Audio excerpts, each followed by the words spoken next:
Neste vídeo, o testemunho de um policial militar que recebeu disparos de arma de fogo, porém, Deus não permitiu que os bandidos conseguissem matá-lo. Este testemunho foi publicado no jornal Mensageiro da Paz em outubro de 1984. Seja bem-vindo ao Diário Pentecostal Historiando, análise histórica e crítica sobre o movimento pentecostal brasileiro. Se inscreva no canal e siga nossas redes sociais. O povo que não conhece a sua história está condenado a repeti-la. Em 1975, aos 18 anos de idade, ingressei na Polícia Militar do Estado do Paraná. Após o curso de formação de soldado, servi em Londrina, sendo posteriormente transferido para Curitiba. Após algum tempo de serviço, resolvi pedir baixa da PM. Mudei-me em seguida para o Campo Belo, Minas Gerais. Tentei arrumar outro emprego, mas em vão. Vi-me, por conseguinte, forçado a ingressar novamente na PM. Alguns dias depois, assinava o livro de incorporação da PM de Minas Gerais.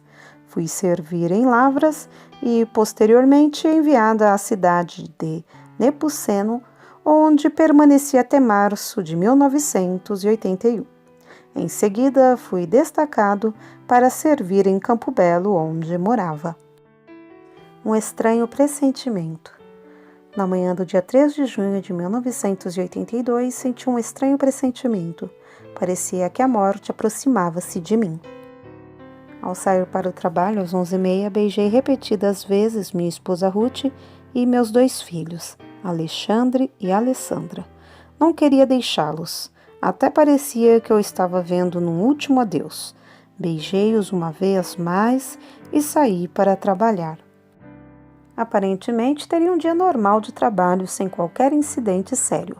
Como de costume, cumprimentei os comerciantes e comerciários, meus colegas de farda e outros conhecidos. Entretanto, não sabia que algo terrível aconteceria e que a rotina da pacata Campo Belo seria quebrada. A tragédia. Naquela tarde, eu e mais 2 companheiros realizávamos a costumeira ronda pela Avenida Afonso Pena, em Campo Belo, quando o comandante do destacamento local, Tenente Deusdete dos Santos, avisou-nos que 3 marginais haviam roubado uma motocicleta. Em seguida, soubemos que os bandidos já tinham largado a moto e se apoderado de uma Brasília. Em sua nafanda caminhada, os ladrões realizaram vários assaltos e apavoraram a cidade. Resolvemos então ir ao encalce dos miliantes. Para cercá-los, rumamos à Avenida João Pinheiro. Passava das 17 horas e meu horário de trabalho já estava encerrado. De repente, avistamos um automóvel com faróis altos e em alta velocidade. Era o veículo roubado. E como já tínhamos sua descrição, tentamos interceptá-lo.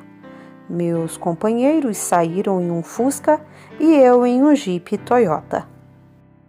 Os bandidos, ao tentarem escapar, chegaram a uma passagem de nível. No entanto, não puderam passar porque, naquele momento, uma locomotiva realizava a manobra no local. Desesperados, os marginais, em número de 3, tentaram fugir a pé. Persegui então o marginal, identificado como Marco Antônio de Andrade, que levava uma bolsa carregada de joias. Aproximando-me do ladrão, dei-lhe voz de prisão. Ele, porém, continuou a correr. No entanto, consegui alcançá-lo. Vi-lo encostar-se a uma parede. Esperava que meus companheiros chegassem logo e me dessem cobertura. Mas, enquanto eles não chegavam, tomei a devida precaução para revistar o marginal.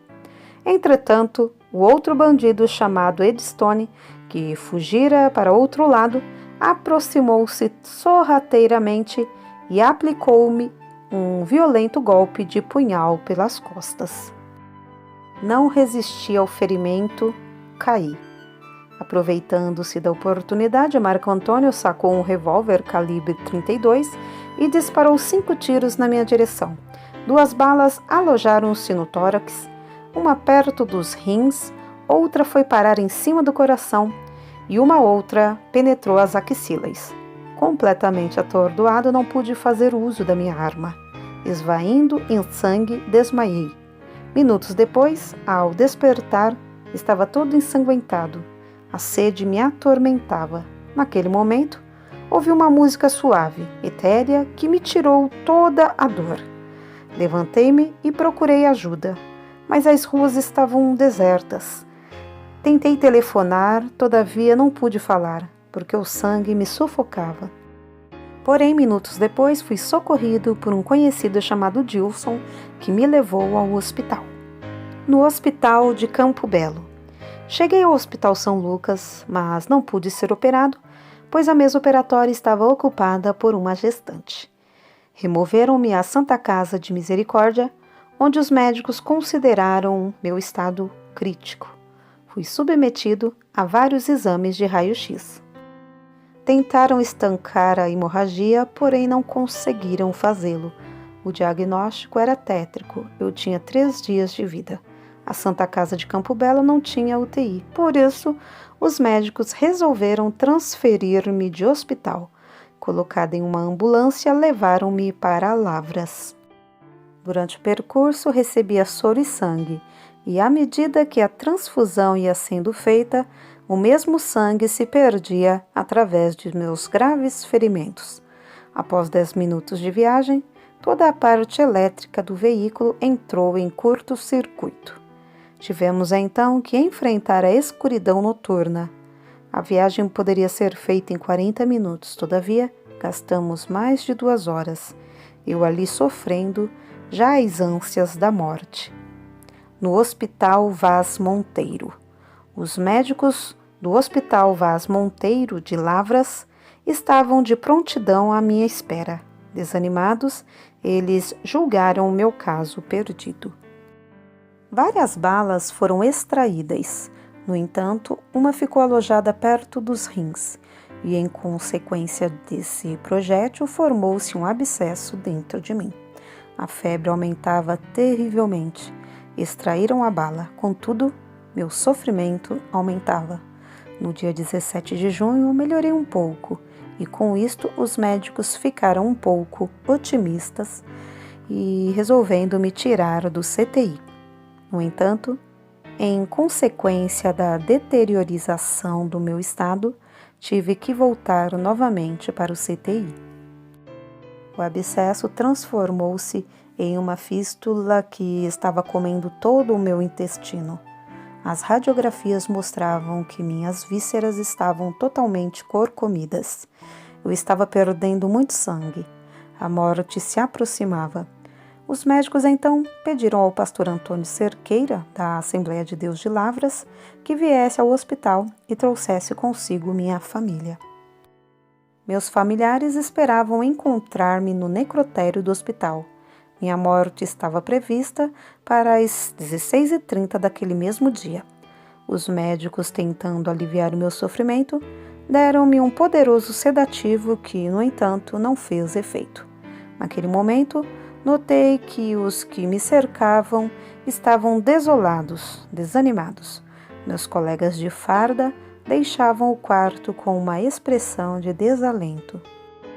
Inclusive, a polícia militar mandou um capelão ministrar-me a extrema-unção, que recusei por ser crente. Tudo isso contemplava sem poder articular sequer uma palavra. Como último recurso, resolveram enviar-me ao Hospital Militar de Belo Horizonte. A viagem acidentada. Após despedir-me de minha esposa e dos meus filhos, senti-me bastante angustiado. Emocionei-me, principalmente porque meus filhos foram pedir a minha bênção. Minutos mais tarde, estávamos na rodovia Fernão Dias, em direção a Belo Horizonte. Todos na ambulância estavam desesperados. O motorista, 3º sargento enfermeiro Geraldo, e meu pai, Amadeu Moacir Cunha. O tempo estava chuvoso e o motorista teve que dirigir com redobrado cuidado. Percorremos uns 70 quilômetros e, de repente, o catéter que estava ligado ao soro e sangue entupiu. Minha pressão sanguínea estava incontrolável. Já era noite, poucos meus acompanhantes podiam fazer. Como se isto não bastasse, o veículo começou a apresentar defeitos. O meu estado piorava cada vez mais. Perdia grandes quantidades de sangue. Desesperado, meu pai foi orar ao Senhor. Com muita dificuldade, o motorista conseguiu consertar o carro.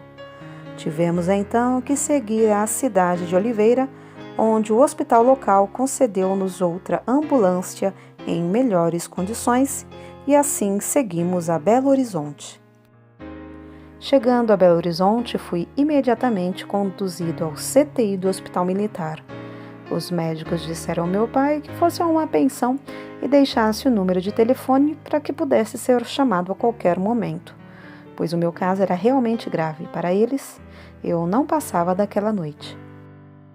No dia seguinte, meu estado clínico deteriorou-se ainda mais. Continuava a perder muito sangue. Por volta das 11 horas, minha esposa veio visitar-me. Eu estava desolado, muito triste por causa do meu estado cadavérico. Para ter uma ideia, antes da tragédia eu pesava 68 quilos, mas depois fiquei com menos de 40. Minha esposa, tentando confortar-me, leu este versículo da Bíblia: Deus é o nosso refúgio e fortaleza, socorro bem presente na angústia. Salmos 46:1. Os médicos, na verdade, quase nada podiam fazer. Restava-lhes poucas alternativas. Além do mais, meus músculos não retinham mais o soro. De repente, um dos médicos, acompanhado de um enfermeiro, aproximou-se de mim. Depois de examinar-me, disse ao seu companheiro: Ele não passa desta noite. Amanhã de manhã ele estará no necrotério. Tudo isto ouvi. Naquele momento, orei em espírito: Senhor, tenha misericórdia de mim. Preciso viver para cuidar de minha esposa, criar meus filhos e dirigir o coral da igreja de Campo Belo. Ao terminar a oração, adormeci profundamente. Naquela hora, segundo a medicina, eu estava clinicamente morto. Acordei às 4 horas da manhã, era ainda escuro. No entanto, uma luz muito forte iluminou aqueles aposentos. Vi então aproximar-se um homem vestido de branco. Não pude observar-lhe o rosto, mas pude sentir quando suas mãos suaves tocaram os meus ferimentos. Imediatamente, a hemorragia estancou. De manhã, observei que o médico dos médicos havia realizado uma grande obra na minha vida. Era o Senhor que me visitara naquela madrugada. Naquele momento, gritei. Os enfermeiros, atônitos, correram para ver o que se estava passando. Espantados, verificaram que, de fato, um grande milagre ocorrera e que eu fora curado milagrosamente. O ocorrido abalou todo o Hospital Militar de Belo Horizonte. Até o comandante-geral da Polícia Militar, Jair Cansado Coutinho, foi visitar-me e ficou perplexo. Durante 22 dias, estive entre a vida e a morte, mas Jesus teve misericórdia de mim. Portanto, disse Jesus: aquele que crê em mim, ainda que esteja morto, viverá. João 11:25. Sebastião Moraes Cunha.